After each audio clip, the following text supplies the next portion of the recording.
अस्सलाम वालेकुम students, welcome back to education analytics. जैसा कि हम लोगों ने स्टार्ट किया हुआ है नाइन्थ मैथमेटिक्स को, तो आज हमारा लेक्चर नंबर 2 है जिसमें हम डिस्कस करेंगे types of matrices. Students, last video में हमने डिस्कस किया था मैट्रिक्स को और मैट्रिक्स के डिफरेंट टर्मिनोलॉजीज़ को हमने डिस्कस किया, जिसमें हमने मैट्रिक्स की रोज़ को, मैट्रिक्स के कॉलम्स को, order of elements of matrix और हमने देन ऑर्डर ऑफ मैट्रिक्स को डिफ़ाइन किया। आज की वीडियो में हम स्टार्ट करने जा रहे हैं टाइप्स ऑफ मैट्रिक्स। तो टाइप ऑफ मैट्रिक्स में सबसे पहले हमारे पास जो मैट्रिक्स की टाइप आती है वो होती है इक्वल मैट्रिक्स। तो सबसे पहले हम इक्वल मैट्रिक्स की डेफिनेशन कर लेते हैं और उसके बाद हम एग्जांपल से सीखेंगे कि इक्वल मैट्रिक्स का क्या मतलब होता है। ओके स्टूडेंट्स, तो अब हम सीखने जा रहे हैं इक्वल मैट्रिसेस। तो स्टूडेंट्स, अगर हमारे पास दो मैट्रिक्स हों, जैसे कि हमने यहाँ पे लिखा ए और B, let A and B to any matrices, then A equal to B if and only if, यानी ये तभी पॉसिबल है, A equal to B तभी पॉसिबल है अगर दोनों कंडीशन सेटिस्फाई करती होंगी। एक पहली कंडीशन कौन सी है? Order of A must be equal to order of B। Order of matrix हमने पिछले वीडियो में हमने पढ़ा था बहुत डिटेल से कि ऑर्डर ऑफ मैट्रिक्स को क्या कहते हैं। अगर आप ऑर्डर ऑफ मैट्रिक्स का अगर आपने लेक्चर नहीं लिया तो आप प्रीवियस वीडियो को ज़रूर वॉच करें और उसमें आपको अच्छे से समझ आ जाएगी कि ऑर्डर ऑफ मैट्रिक्स क्या होता है। तो ऑर्डर ऑफ मैट्रिक्स हम यहाँ पे डिफाइन कर रहे हैं। ऑर्डर ऑफ मैट्रिक्स हम यूज़ कर रहे हैं यहाँ पे कि दो मैट्रिक्स इक्वल तभी पॉसिबल है कि अगर उनका ऑर्डर आपस में सेम हो। अगर हमारे पास दो मैट्रिक्स ए और बी हैं, ए और बी इक्वल तभी पॉसिबल हैं कि जब order of A should be equal to order of B. Second condition है कि there corresponding entries are equal. दोनों मैट्रिक्स की कॉरस्पॉन्डिंग एंट्रीज, जिसको हमने एलिमेंट्स कहा था लास्ट लेक्चर में, एलिमेंट्स वो इक्वल हों। फॉर एग्जांपल यहाँ पे हम एग्जांपल ले लेते हैं कि मैं ए मैट्रिक्स को नाम दे देता हूँ 0 1 3, यहाँ पे 0 2 1 3 0 2, तो ये मैट्रिक्स है ए। तो बी मैट्रिक्स भी इसके इक्वल अगर होगा तो उसका ऑर्डर सेम होना चाहिए, यानी कि इसका ऑर्डर 3/3 है, या 3x3 हम इसको कह सकते हैं। इसका ऑर्डर भी 3x3 होना चाहिए और इसके साथ साथ दूसरी कंडीशन भी सेटिस्फाई करनी चाहिए कि इसकी तमाम corresponding entries must be equal. यानी कॉरस्पॉन्डिंग मीन्स कि इसका ये वाली फर्स्ट एंट्री है जिसको ऑर्डर 1 1 है, तो इसका भी फर्स्ट एंट्री जिसका ऑर्डर 1 1 हो वो आपस में इक्वल हो। अगर यहाँ पे 0 है तो यहाँ पे भी 0। बाकी तमाम एंट्रीज को भी हम इसी तरह चेक करेंगे कि हर एंट्री एक मैट्रिक्स की दूसरे मैट्रिक्स के कॉरस्पॉन्डिंग एंट्री के इक्वल हो। अगर किसी केस में कोई एक एंट्री, जैसे यहाँ पे मैं कह दूँ कि ये इक्वल नहीं है, यहाँ पे 1 आ जाए, तो देन हम यहाँ पे कहेंगे कि A not equal to B। A B तभी पॉसिबल है जब दोनों के ऑर्डर सेम हो और दोनों की कॉरस्पॉन्डिंग एंट्रीज सेम हो, अदरवाइज दो मैट्रिक्स आपस में इक्वल नहीं हो सकते। एक और एग्जांपल हम यहाँ पे देखते हैं।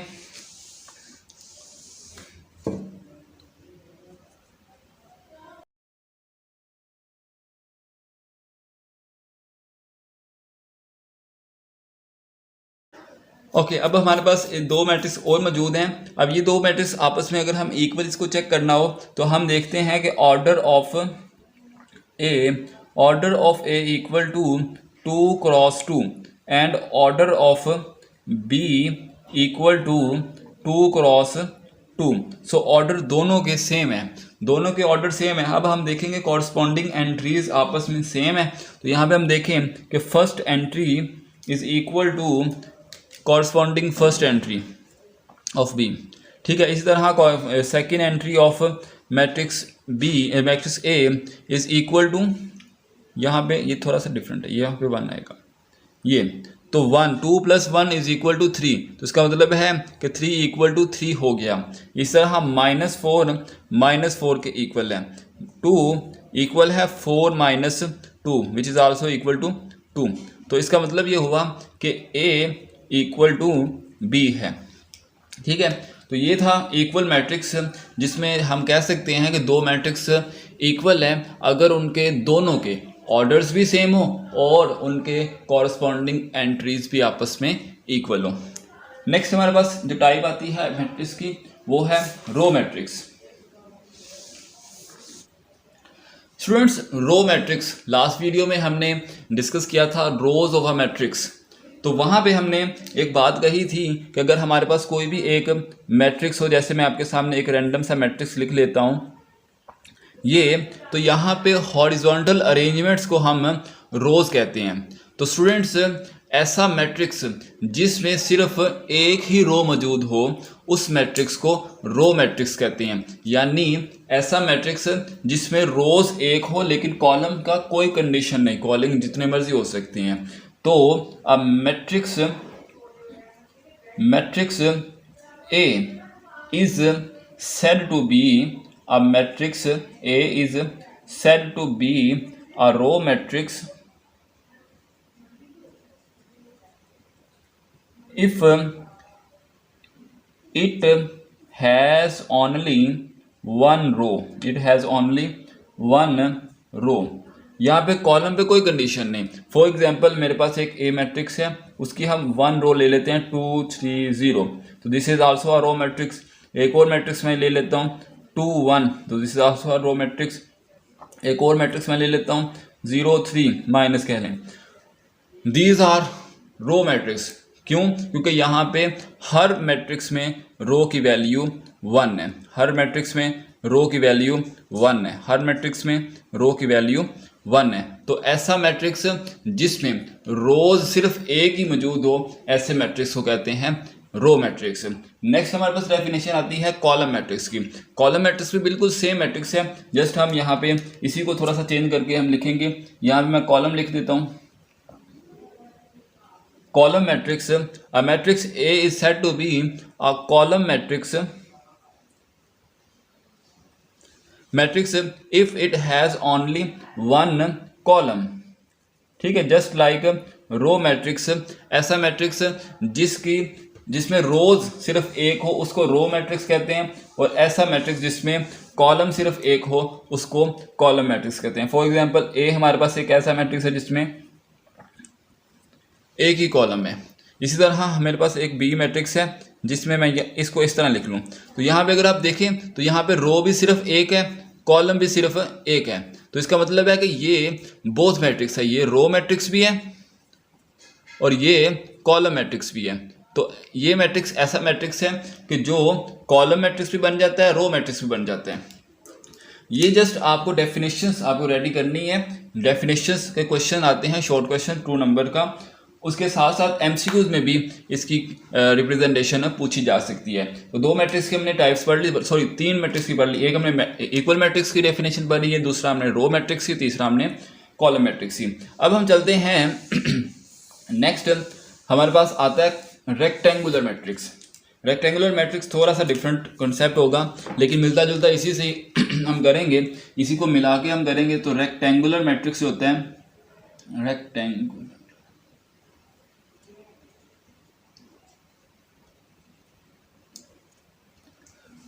सो स्टूडेंट्स, तो हमारे पास जो रेक्टेंगुलर मैट्रिक्स होता है, हमने यहाँ पे देखा कि रो मैट्रिक्स कौन सा होता है। रो मैट्रिक्स ऐसा मैट्रिक्स जिसमें सिर्फ एक रो मौजूद हो। कॉलम मैट्रिक्स ऐसा मैट्रिक्स होता है जिसमें सिर्फ एक कॉलम हो। तो इन दोनों को मिला के अगर हम देखें तो हमारे पास एक मैट्रिक्स, हम उसको एम नाम दे देते हैं। अगर हम उसको एम नाम दे दें तो हम देखेंगे कि एक मैट्रिक्स हमारे पास बनता है 1 2 3 और 3 2 1 इस तरह। ठीक है, अब देखें कि इसमें ना तो एक रो है ना ही एक कॉलम है। इसका मतलब है कि ऐसा मैट्रिक्स जिसमें रोज और कॉलम्स की तादाद आपस में इक्वल ना हो, तो ऐसे मैट्रिक्स को कहते हैं ऐसे मैट्रिक्स को कहते हैं रेक्टेंगुलर मैट्रिक्स। हम डेफिनेशन इसकी लिखेंगे, a matrix M is said to be a rectangular matrix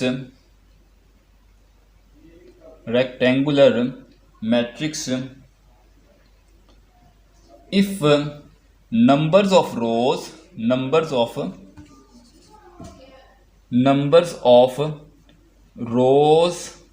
not equal to numbers of columns। ठीक है। तो ऐसा मैट्रिक्स जिसमें नंबर्स ऑफ रोज और नंबर्स ऑफ कॉलम्स आपस में इक्वल ना हो, तो ऐसे मैट्रिक्स को हम कहते हैं रेक्टेंगुलर मैट्रिक्स। फॉर एग्जांपल मेरे पास एक मैट्रिक्स है जिसको मैं चलो अल्फाबेट्स का एक मैट्रिक्स ले लेता हूँ, ABCDEF। तो this is a rectangular matrix, क्योंकि यहाँ पे अगर हम रोज की तादाद देखें तो दिस इज 2 एंड कॉलम की तादाद देखें तो वो 3, तो C is does not equal to R।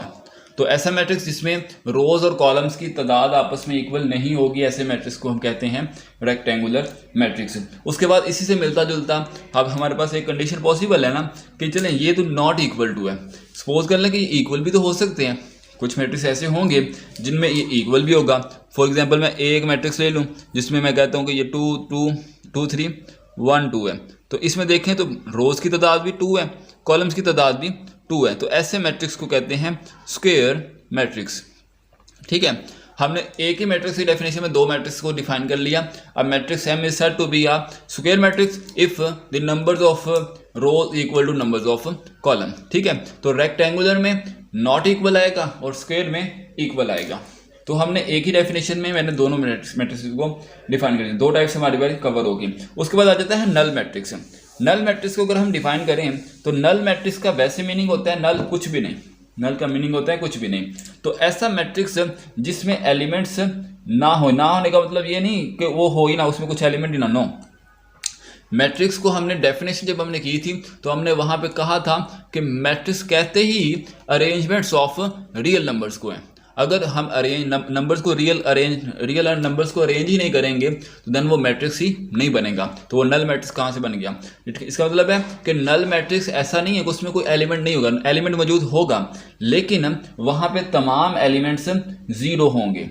ऐसा मैट्रिक्स जिसकी तमाम एंट्रीज, जिसके तमाम एलिमेंट्स जीरो हों, उसको हम कहते हैं नल मैट्रिक्स। अब matrix M is called a null और जीरो मैट्रिक्स, इसको हम जीरो मैट्रिक्स भी कहते हैं। सॉरी यहाँ मैंने लिखा ही नहीं, नल मैट्रिक्स, नल या जीरो मैट्रिक्स। तो ऐसा मैट्रिक्स जिसकी तमाम एंट्रीज जीरो हों उसको हम कहते हैं नल मैट्रिक्स। फॉर एग्जांपल ये भी एक नल मैट्रिक्स है, ये भी एक नल मैट्रिक्स है। हम बहुत सारे नल मैट्रिक्स डिफाइन कर सकते हैं कि ऐसा मैट्रिक्स जिसकी तमाम एलिमेंट्स जीरो के इक्वल हों। अब हमारे पास एक नया कॉन्सेप्ट आता है जो कि टाइप्स ऑफ मैट्रिक्स में ही कवर किया जाएगा, लेकिन एक थोड़ा सा इंटरेस्टिंग है और कैलकुलेशन के एतबार से काफ़ी समझने वाला है। तो हम देखेंगे, उसका नाम है transpose of a matrix. Transpose of a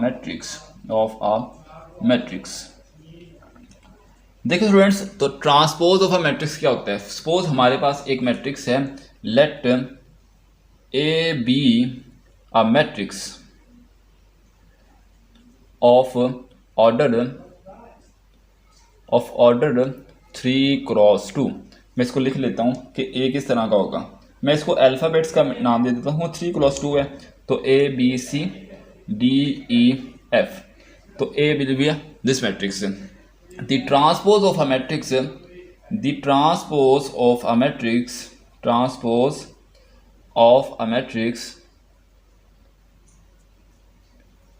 A is obtained by replacing rows into columns of that matrix। यानी हम यहाँ पे बात ये कर रहे हैं कि मैट्रिक्स का अगर हमें ट्रांसपोज फाइंड करना है तो ट्रांसपोज फाइंड करने के लिए हमें मैट्रिक्स ए की रोज को कॉलम्स में कन्वर्ट कर देना है। तो ऐसा मैट्रिक्स ट्रांसपोज मैट्रिक्स तभी पॉसिबल है जब हम इस मैट्रिक्स की रोज को कॉलम में तब्दील कर देंगे। फॉर एग्जांपल हम यहाँ पे लिखते हैं कि हम यहाँ पे भी ट्रांसपोज अप्लाई करते हैं, यहाँ पे भी हम ट्रांसपोज ले लेते हैं। तो यहाँ पे देखें जी, इसके ऊपर हम ट्रांसपोज लिखेंगे। अब नेक्स्ट स्टेप में अगर हम इस पर अप्लाई करें ट्रांसपोज तो हमने रोज को कॉलम में बदलना है। ये रो है हमारे पास, इसको हमने कॉलम में बदल देना है, तो AD। ठीक है, फिर इसी तरह इसकी ये भी रो है, इसको भी कॉलम में बदल देना है, तो ये भी हमारे पास बन गया। फिर ये वाली रो है, इसको भी हमने कॉलम में बदल देना है, तो ये हमारे पास बन गया ट्रांसपोज ऑफ अ मैट्रिक्स, जिसको हम रिप्रेजेंट करते हैं ए की पावर टी, यानी ए सुपरस्क्रिप्ट में टी लिख देते हैं। उसके बाद ये तो था ट्रांसपोज। तो ट्रांसपोज आप बहुत सारे मैट्रिक्स का डिफाइन इजीली अब कर सकते हैं कि उसकी रोज को कॉलम्स में तब्दील करना। और उसके साथ जब हम एक्सरसाइज करेंगे तो उसमें भी हम इसके क्वेश्चंस को सॉल्व करेंगे प्रॉपर। तो आपको जस्ट मैं आइडियाज़ दे रहा हूँ, जस्ट मैं डेफिनेशंस को एक्सप्लेन कर रहा हूँ, ताकि हम जब एक्सरसाइज करें तो एक्सरसाइज में आपको बेशक लेक्चर लेने की ज़रूरत ना पड़े, आप खुद भी उन क्वेश्चन को सॉल्व करने की अहलियत रखते होंगे। नेक्स्ट हमारे पास आता है negative of A matrix. Students, एक हमारे पास अगर मैट्रिक्स हो, लेट से मैं यही एक मैट्रिक्स ले लेता हूँ, लेकिन मैं इसको थोड़ी सी एंट्रीज को चेंज कर लेता हूँ। ये मैं बी माइनस कर देता हूँ, ये डी माइनस कर देता हूँ, ठीक है। ओके, मैं एफ को भी माइनस कर दिया। तो हम यहाँ पे बात करेंगे negative of a matrix. Students, negative of a matrix जो होता है ना, negative of a matrix, lecture थोड़ा सा लेंथी हो रहा है आज का भी, लेकिन आई विल ट्राई कि इसको मैं जल्दी जल्दी वाइंड अप करूँगा। नेगेटिव ऑफ अ मैट्रिक्स, जैसे हम स्टूडेंट्स हमें पता है कि 3 का नेगेटिव क्या होता है, -3, 5 का नेगेटिव क्या होता है, -5। तो इसी तरह मैट्रिक्स ए का नेगेटिव क्या होगा, ऑब्वियसली -a। तो स्टूडेंट्स हमने बेसिकली -a ही फाइंड करना है। तो स्टूडेंट्स अगर हमने माइनस कहते हैं let A be a matrix of order 3/2, A ये है the negative of a matrix A, the negative marker change कर लो, negative of matrix A can be obtained by multiplying -1 on both side। जैसे हमारे पास ये एक मैट्रिक्स है, तो इसके दोनों तरफ अगर हम माइनस अप्लाई करें तो -1 को इधर भी मल्टीप्लाई करें, -1 को इधर भी मल्टीप्लाई करें। यहाँ पे हमने एक चीज़ शायद मैं स्किप कर गया हूँ, लेकिन वो चीज़ें मैं शायद आपको करवा दूंगा बाद में, ठीक है, वो चीज़ें बाद में आएंगी। लेकिन यहाँ पे देखें कि -1 को अगर हम मल्टीप्लाई करें तो इसका मीनिंग ये होगा कि इसको -1 से मल्टीप्लाई करेंगे तो दिस विल बी -a, और इस माइनस को जब हम अंदर मल्टीप्लाई करेंगे तो ये हर एलिमेंट के साथ सेपरेटली मल्टीप्लाई होगा, ठीक है। तो अगर हम देखें कि a के साथ जब -1 मल्टीप्लाई होगा तो दिस विल बी -a, जब -d के साथ -1 मल्टीप्लाई होगा तो दिस विल बी, जब देखें -1 और -d, तो ये माइनस माइनस आपस में कैंसिल और ये आंसर आ जाएगा +d। तो ये आ गया +d। बेसिकली मैं इसको दोबारा सॉल्व करूँगा अच्छे तरीके से, ये जस्ट मैं इसको डेफिनेशंस के तौर पे आपको करवा रहा हूँ कि हर एलिमेंट का हमने साइन ही बदल देना है। तो साइन बदल के जो हमारे पास मैट्रिक्स आएगा तो this will be negative of a matrix. हमारे पास मैट्रिक्स ए मौजूद था, अगर हम देखें तो ए यहाँ पे पॉजिटिव है, यहाँ पे ए नेगेटिव है, जिनके हमने साइन को रिप्लेस कर दिया। इस तरह डी नेगेटिव है, डी पॉजिटिव कर दिया।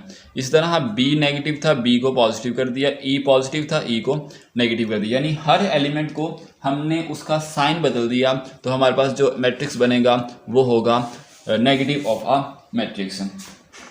स्टूडेंट्स, इसको स्केलर मल्टीप्लिकेशन भी कहते हैं, इसको एक और नाम देते हैं स्केलर मल्टीप्लिकेशन, लेकिन वो हम अलग टॉपिक है, उसमें भी हम डिस्कस करेंगे। ये जस्ट मैं आपको आइडियाज दे रहा हूँ। उसके बाद आ जाता है कि नेक्स्ट, बल्कि इसका नेक्स्ट जो टॉपिक है वो थोड़ा सा इसके हट के है, वो ट्रांसपोज ऑफ अ मैट्रिक्स के रिलेशन करता है। तो students, transpose of a matrix की अगर हम बात करें, ट्रांसपोज ऑफ अ मैट्रिक्स हमने पीछे वाली वीडियो में डिस्कस किया, उसकी एक एप्लीकेशन है symmetric matrix. Symmetric matrix students, symmetric matrix क्या होता है? स्टूडेंट्स, आपके पास कोई भी एक मैट्रिक्स हो और उसका ट्रांसपोज अगर आप लें, तो आपको पता है कि हमने रोज को कॉलम्स में कन्वर्ट करना होता है। रोज को कॉलम्स में कन्वर्ट करना होता है तो फिर हमारे पास ट्रांसपोज ऑफ मैट्रिक्स आते हैं। स्टूडेंट्स, अगर आपके पास ए मैट्रिक्स है वो इक्वल आ जाए अपने ही ट्रांसपोज के, तो देन हम उस मैट्रिक्स ए को कहेंगे कि this is a symmetric matrix, this is a symmetric matrix, ठीक है। तो स्टूडेंट, हम इसकी एग्जांपल एक लेते हैं। लेट्स से कि हमारे पास एक मैट्रिक्स एम है, ठीक है। इसके एलिमेंट्स मैं इस तरह अरेंज करता हूँ 1 2 3, 2 -1 4 एंड 3 4 0। तो अगर हम इसका ट्रांसपोज लें, ट्रांसपोज में लूँगा तो ये बन जाएगा MT, और इसका ट्रांसपोज मैं यहाँ पे लूँगा तो 1 2 3 2 -1 4 3 4 0। इसका मैं ट्रांसपोज लूँगा T which is equal to, तो मैं इसको ना नीचे लिखूँ, बाद स्टूडेंट्स यही गलती फिर कर जाते हैं, आगे आगे लिखना शुरू कर देते हैं। देखें जी, मैंने रोज़ को कॉलम में कन्वर्ट करना है, तो 1 2 3, फिर इस रो को कॉलम में कन्वर्ट करना है 2 -1 4, फिर इस रो को कॉलम में कन्वर्ट करना है 4। ये तो अगर आप देखें इसको और इसको कंपेयर करें कि क्या ये दोनों मैट्रिक्स आपस में सेम है, तो yes, MT is equal to M। तो हम यहाँ पे कह सकते हैं कि M is a symmetric matrix, M is a symmetric matrix, क्योंकि इसका जो ट्रांसपोज है वो इसके खुद के इक्वल है। नेक्स्ट हमारे पास आता है स्क्यू सिमेट्रिक, ठीक है। नेक्स्ट हमारे पास आता है स्क्यू सिमेट्रिक। सॉरी, इसकी डेफिनेशन मैंने आपको नहीं लिखवाई, डेफिनेशन अगर आप लिखना चाहें तो वो भी आप नोट कर सकते हैं। डेफिनेशन होती है, देखें, अ स्क्वायर मैट्रिक्स, एक और बात, अ स्क्वायर मैट्रिक्स में इसको लिख लूँ सबसे पहले। सिमेट्रिक अब तभी पॉसिबल है जब मैट्रिक्स स्क्वायर होगा, क्योंकि देखें ना, अगर आपके पास इसका ऑर्डर 3/2 है, 3 या 3 क्रॉस 2 है, जब आप इसका ट्रांसपोज लोगे, तो जब इसका ट्रांसपोज लोगे तो उसका ऑर्डर 2 क्रॉस 3 हो जाएगा। तो इसका मतलब है कि ऑर्डर सेम नहीं है, तो ये तो आपस में इक्वल हो ही नहीं सकते। इसका मतलब है कि ये कंडीशन लाजमी ध्यान में रखनी है कि सिमेट्रिक मैट्रिक्स होने के लिए दोनों मैट्रिक्स का ऑर्डर पहले सेम होना चाहिए, यानी वो स्क्वायर मैट्रिक्स होने चाहिए। तो square matrix is symmetric. A square matrix is symmetric if क्या, if it is equal to its transpose। Students, ऐसा मैट्रिक्स अगर एक मैट्रिक्स अपने ही ट्रांसपोज के इक्वल है तो ऐसे मैट्रिक्स को हम कहते हैं सिमेट्रिक मैट्रिक्स। स्टूडेंट्स, जल्दी हम नेक्स्ट ओके स्टूडेंट्स, तो नेक्स्ट टाइम हमारे पास आता है स्क्यू सिमेट्रिक। स्क्यू सिमेट्रिक की डेफिनेशन अगर हम करें तो skew symmetric a matrix, a square matrix, यहाँ पे भी स्क्वायर मैट्रिक्स होगा। A square matrix A is said to be a skew symmetric matrix if, यहाँ पे क्या चीज़ें कंडीशन होगी कि A equal to minus of AT is equal to minus of A, यानी हमारे पास अगर एक मैट्रिक्स मौजूद हो और हम उसका ट्रांसपोज लें तो वो -A के इक्वल आए। फॉर एग्जांपल हम यहाँ पे एक एग्जांपल लेते हैं, let M be a matrix, जिसको हम सपोज करके हम इसको चेक करेंगे क्या ये स्क्यू सिमेट्रिक मैट्रिक्स बनता है कि नहीं बनता। ये हमारे पास एक मैट्रिक्स है, हम इसका ट्रांसपोज लें तो हम इसका ट्रांसपोज जब लेंगे तो इसकी रोज़ को कॉलम में कन्वर्ट कर देंगे। तो ये रो है इसकी, तो इसको हमने कॉलम में कर दिया, यानी कि ये वाली रो इसमें लिख दी। फिर मैंने ये वाली रो, देखिए मैं लाइन लगा देता हूँ, आपने इसकी लाइन नहीं लगानी पेपर में, ये ध्यान में रखिएगा। ये हमारे पास बन गया ट्रांसपोज। अब ये देखें कि ये वाला मैट्रिक्स इस मैट्रिक्स के नेगेटिव में है, इस मैट्रिक्स का नेगेटिव ज़रा फाइंड करें। हम -A क्या होगा, -A होगा हर एलिमेंट का साइन बदलने से ये एलिमेंट बन रहे हैं, ठीक है। ले जी, ये है -A और -A और ये देखिए क्या आपस में इक्वल है, तो यस ये आपस में इक्वल है। हर एलिमेंट का ऑर्डर भी आपस में इक्वल है और हर एलिमेंट का मैट्रिक्स का ऑर्डर भी आपस में इक्वल है और कॉरस्पॉन्डिंग एलिमेंट्स भी आपस में इक्वल है। इसका मतलब है कि MT is equal to -M। जब ये वाला केस पॉसिबल होगा तो देन हम कहेंगे कि this matrix is a skew symmetric matrix. Okay students, तो अब हमारे पास है डायगोनल मैट्रिक्स। तो डायगोनल मैट्रिक्स स्क्वायर मैट्रिक्स, ये भी स्क्वायर मैट्रिक्स होता है, लेकिन इसमें एक कंडीशन यूज़ करते हैं कि a square matrix M is said to be a diagonal matrix if at least any one of the entry like elements of its diagonal is non-zero and remaining all the elements remaining all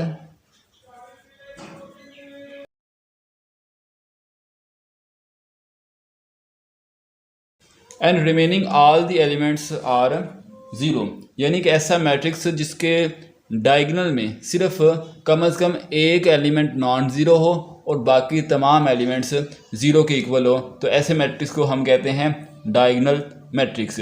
for example हम यहाँ पे diagonal matrix बना लेते हैं, ये 3x3 का matrix हम बना लेते हैं। तो सपोज यहाँ पे हम कहते हैं कि 0 0 0 0 1 0 0 0 एंड 3।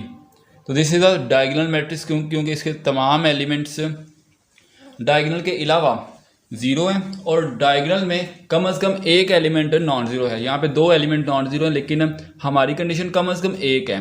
ठीक है, तो ये भी एक डायगोनल हुआ।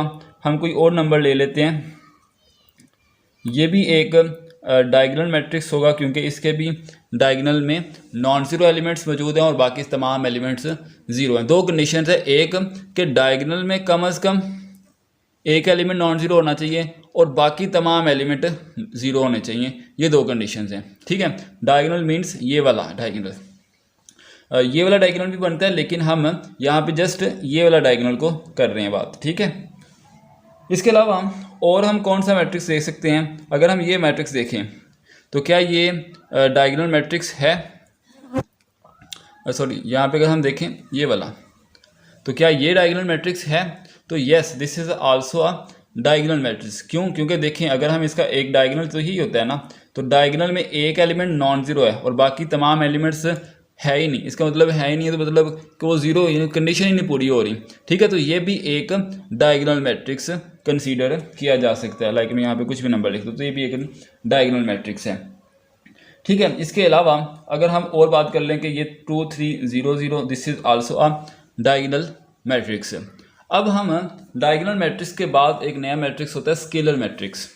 ठीक है, तो स्केलर मैट्रिक्स बिल्कुल इसी तरह का ही है, वो भी एक डायगोनल मैट्रिक्स होता है। स्केलर मैट्रिक्स भी एक डायगोनल मैट्रिक्स होता है, लेकिन उस पर एक कंडीशन और हम अप्लाई कर देते हैं कि ऐसा डायगोनल मैट्रिक्स,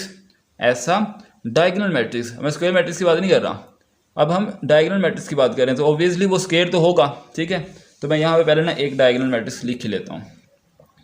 एक ऐसा डायगोनल मैट्रिक्स, ये आपके पास एक डायगोनल मैट्रिक्स है, हमने डायगोनल मैट्रिक्स को स्केलर में कन्वर्ट करना है। तो ये स्केलर तभी पॉसिबल है जब इसके डायगोनल वाले एलिमेंट सेम होंगे। यानी यहाँ पे कोई भी नंबर आ जाए, यहाँ पे कोई एक नंबर आ जाए, यानी नंबर्स सेम हो जो सा मर्जी नंबर, लेकिन नंबर जब सेम हो गए, तीनों नंबर्स यानी डायगोनल के तमाम एलिमेंट्स सेम होंगे, तो ऐसे मैट्रिक्स को कहेंगे स्केलर मैट्रिक्स। डेफिनेशन इसकी लिखते हैं और अभी आपको मैंने एग्जांपल से समझा दिया है। अब हम इसकी डेफिनेशन भी प्रॉपर लिख लेते हैं ताकि क्लियर हो जाए मज़ीद।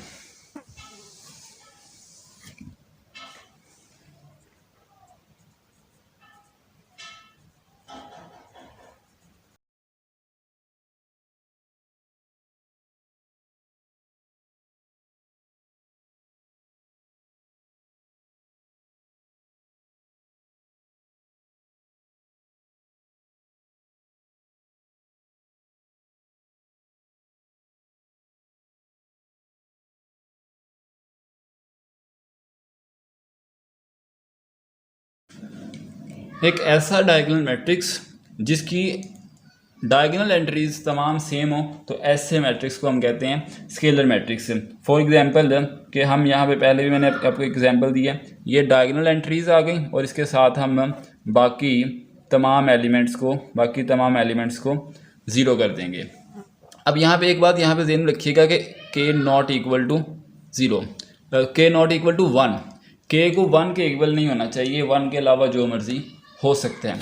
और इसके साथ साथ k 0 के इक्वल भी नहीं होना चाहिए, क्योंकि अगर k इक्वल टू 0 हो जाएगा तो ये भी सारे ज़ीरो, तो ये एक नल मैट्रिक्स बन जाएगा, जो कि हमने पहले डिस्कस कर चुके हैं। और अगर 0 वाला तो मैंने कंडीशन बता दी, और अगर ये 1 के इक्वल हो जाएगा तो स्टूडेंट्स ये एक और मैट्रिक्स बन जाता है, जो कि हमारी नेक्स्ट डेफिनेशन भी है, वो बन जाता है एक आइडेंटिटी मैट्रिक्स, जिसको यूनिट मैट्रिक्स भी कहते हैं और आइडेंटिटी मैट्रिक्स भी कहते हैं। तो ऐसा मैट्रिक्स जिसके डायगोनल में तमाम एलिमेंट्स 1 के इक्वल हों, डायगोनल की तमाम एंट्रीज 1 के इक्वल हों, तो ऐसे मैट्रिक्स को हम कहते हैं आइडेंटिटी मैट्रिक्स। उसके अलावा ऐसा मैट्रिक्स, ऐसा डायगोनल मैट्रिक्स जिसके डायगोनल में तमाम एलिमेंट्स, तमाम एंट्रीज सेम हो, तो ऐसे मैट्रिक्स को हम कहते हैं स्केलर मैट्रिक्स। और डायगोनल मैट्रिक्स की मैंने डेफिनेशन आपको करवा दी कि ऐसा मैट्रिक्स जिसके डायगोनल में कम से कम एक एलिमेंट नॉन ज़ीरो हो और बाकी तमाम एलिमेंट्स ज़ीरो के इक्वल हों, तो ऐसे मैट्रिक्स को हम डायगोनल मैट्रिक्स कहते हैं। स्टूडेंट्स, यहाँ पे हम एक बात डिस्कस करना चाहेंगे कि आइडेंटिटी मैट्रिक्स स्केलर हो सकती है। जैसा कि देखें तो इसमें स्केलर वाली कंडीशन पूरी हो जाती है। जैसे यहाँ पे देखें तमाम एलिमेंट सेम है, तो ये वाली कंडीशन इसकी पूरी हो जाती है। इसी तरह स्केलर मैट्रिक्स डायगोनल मैट्रिक्स होता है, वो तो हमने डेफिनेशन में भी लिख दिया क्या डायगोनल मैट्रिक्स, क्योंकि हम यूज़ ही डायगोनल मैट्रिक्स कर रहे हैं। तो स्केलर मैट्रिक्स डायगोनल मैट्रिक्स होता है, स्केलर मैट्रिक्स भी डायगोनल मैट्रिक्स होता है, लेकिन इसका इन्वर्स पॉसिबल नहीं है। यानी डायगोनल मैट्रिक्स स्केलर हो ये ज़रूरी नहीं है। क्यों? क्योंकि डायगोनल मैट्रिक्स तो बहुत सारे होते हैं, जैसे कि ये वाला, तो ये भी डायगोनल मैट्रिक्स है, लेकिन ये स्केलर की कंडीशन को सेटिस्फाई नहीं कर रहा। स्केलर की कंडीशन को सेटिस्फाई करने के लिए चाहिए कि, सॉरी यहाँ पर तो नज़र नहीं आ रहा, देखें मैंने यहाँ पे एग्जांपल लिया कि ये मेरे पास एक डायगोनल मैट्रिक्स है, ठीक है, लेकिन ये स्केलर नहीं है, क्योंकि स्केलर में ये कंडीशन होती है कि ये वाले दोनों एंट्रीज सेम होनी चाहिए। तो डायगोनल मैट्रिक्स स्केलर नहीं हो सकता, मगर स्केलर मैट्रिक्स हमेशा डायगोनल होता है। इसी तरह आइडेंटिटी मैट्रिक्स स्केलर मैट्रिक्स होता है, लेकिन तमाम स्केलर मैट्रिक्स आइडेंटिटी मैट्रिक्स नहीं हो सकते। मैं यहाँ पे एक रिलेशन लिख देता हूँ, आई लाजमी तौर पे स्केलर होगा और स्केलर लाजमी तौर पर डायगोनल होगा, लेकिन इन्वर्स हमेशा ट्रू नहीं होगा, ठीक है। तो ये थी आज का लेक्चर, जिसमें हमने टाइप्स ऑफ मैट्रिसेस डिफाइन किया, और सबसे पहले हमने इसमें इक्वल मैट्रिक्स को देखे, और उसके बाद हमने मैट्रिक्स की टाइप्स को प्रॉपर डिस्कस किया डेफिनेशंस प्लस एग्जाम्पल के साथ। ये था आज हमारा लेक्चर। नेक्स्ट लेक्चर में हम एक्सरसाइज की तरफ मूव करेंगे और एक्सरसाइज के क्वेश्चंस को सॉल्व करने की कोशिश करेंगे। बहुत इजी क्वेश्चन होंगे, जो स्टूडेंट्स इन वीडियोस को, इन लेक्चर्स को समझ लेंगे, उनको क्वेश्चन सॉल्व करने में प्रॉब्लम नहीं होगी। एटलीस्ट एक्सरसाइज 1.1 और एक्सरसाइज 1.2 ये दोनों एक्सरसाइजेज सिर्फ डेफिनेशंस पे मबनी है, सिर्फ एमसीक्यूज बेस पे क्वेश्चंस इनमें से बनते हैं। तो जिन स्टूडेंट्स को डेफिनेशन समझ आ गई हैं, जिन स्टूडेंट ने डेफिनेशंस को अच्छे से गो थ्रू कर लिया है, उन स्टूडेंट को 1.1 और 1.2 में कोई प्रॉब्लम नहीं होगी। उसके बाद हम फर्दर नेक्स्ट लेक्चर में हम एडिशन ऑफ मैट्रिक्स को डिफाइन करेंगे, जो कि एक ट्रिकी क्वेश्चंस होंगे, ट्रिकी उसमें सॉल्यूशंस कैलकुलेशंस यूज़ होंगी, तो वो क्वेश्चन थोड़े से समझने वाले होंगे। लेकिन जो एक्सरसाइज 1 और एक्सरसाइज 1.2 है, ये दोनों एक्सरसाइजेज सिर्फ डेफिनेशंस पर मबनी हैं। तो मेरी रिक्वेस्ट है तमाम स्टूडेंट्स से कि वो डेफिनेशंस को अच्छे से प्रिपेयर करें, क्योंकि इसका एक प्रॉपर क्वेश्चन भी बनता है डेफिनेशंस का। तो उसमें से डेफिनेशन क्वेश्चंस में शॉर्ट क्वेश्चन में भी आ जाती हैं, और एक्सरसाइज में एमसीक्यूज के तौर पे भी डेफिनेशंस के क्वेश्चंस बन जाते हैं। तो नेक्स्ट वीडियो तक अपना ख्याल रखिएगा, अपने क्वेश्चंस की प्रैक्टिस कीजिएगा। नेक्स्ट वीडियो में हम मिलते हैं, अपना बहुत ख्याल रखिएगा। हमारा कंटेंट अगर आपको पसंद आ रहा है तो लाइक करें, अपने फ्रेंड्स के साथ, क्लास फेलोज के साथ शेयर भी करें, और हमारे चैनल को सब्सक्राइब भी करें, ताकि नेक्स्ट वीडियोस आप तक बर वक्त पहुँच सकें। तो अपना बहुत ख्याल रखिएगा। अल्लाह हाफिज़।